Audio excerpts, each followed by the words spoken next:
ਇੱਥੇ ਮੈਂ ਪਿੰਡੀ ਦਾਸ ਰਹਿੰਦੀ ਹਾਂ। ਮੇਰਾ ਫਾਦਰ ਤਾਂ ਹੈਗਾ, ਮੈਨੂੰ ਤਾਂ ਮੈਂ ਸਹੀ ਨਹੀਂ ਰਹਿੰਦੀ। ਹੁਣ ਮੈਂ ਦਵਾਈ ਮਹਿੰਗੀ ਬੜੀ ਮੈਨੂੰ ਲੱਗਦੀ ਹੈ ਅਤੇ ਪੂਰਾ ਨਹੀਂ ਵਕਤ ਹੁੰਦਾ ਕੰਮ।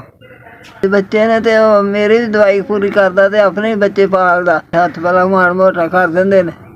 ਸਾਲ ਹੋ ਗਿਆ ਬਿਮਾਰ ਹੋ ਗਈ ਹਾਂ ਅਤੇ ਦਵਾਈ ਮਹਿੰਗੀ ਲੱਗਦੀ ਹੈ, ਸਹੀ ਨਹੀਂ ਕੰਮ ਹੁੰਦਾ ਨਾ। ਦਿਮਾਗ ਦੀ ਨਸ ਪਾਟ ਗਈ ਹੈ ਅਤੇ ਮੇਰਾ ਦਿਮਾਗ ਵੀ ਥੋੜ੍ਹਾ ਸਹੀ ਨਹੀਂ ਦਾ, ਅਤੇ ਬਾਂਹ ਹੱਥ ਮੇਰਾ ਕੰਮ ਨਹੀਂ ਕਰਦਾ। ਪਿਸ਼ਾਬ ਸ਼ੂਬ ਕਰਨੀ ਆ, ਖਾਂਦੀ ਰਹਾਂ ਤਾਂ ਸਹੀ ਰਹਿੰਦੀ ਹਾਂ। ਦਵਾਈ ਮੁੱਕ ਜਾਏ ਤਾਂ ਫਿਰ ਮੈਨੂੰ ਨਹੀਂ ਸਹੀ ਰਹਿੰਦੀ। ਮੈਂ ਦਵਾਈ ਮੁੱਕ 5000 ਦਿੱਤਾ ਹੈ, ਤੁਹਾਡੇ ਵੱਲੋਂ ਆ ਗਿਆ ਹੈ ਅਤੇ ਅੱਲਾ ਤੁਹਾਨੂੰ ਤੰਦਰੁਸਤੀ ਦੇਵੇ, ਤੁਹਾਨੂੰ ਜ਼ਿੰਦਗੀ ਕਰੇ ਤੁਹਾਡੀ।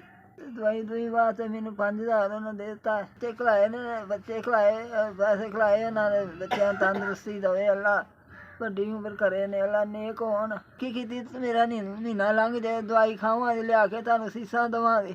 ਭਾਵੇਂ ਅੱਲਾ ਤੁਹਾਨੂੰ ਤੰਦਰੁਸਤੀ ਦੇਵੇ।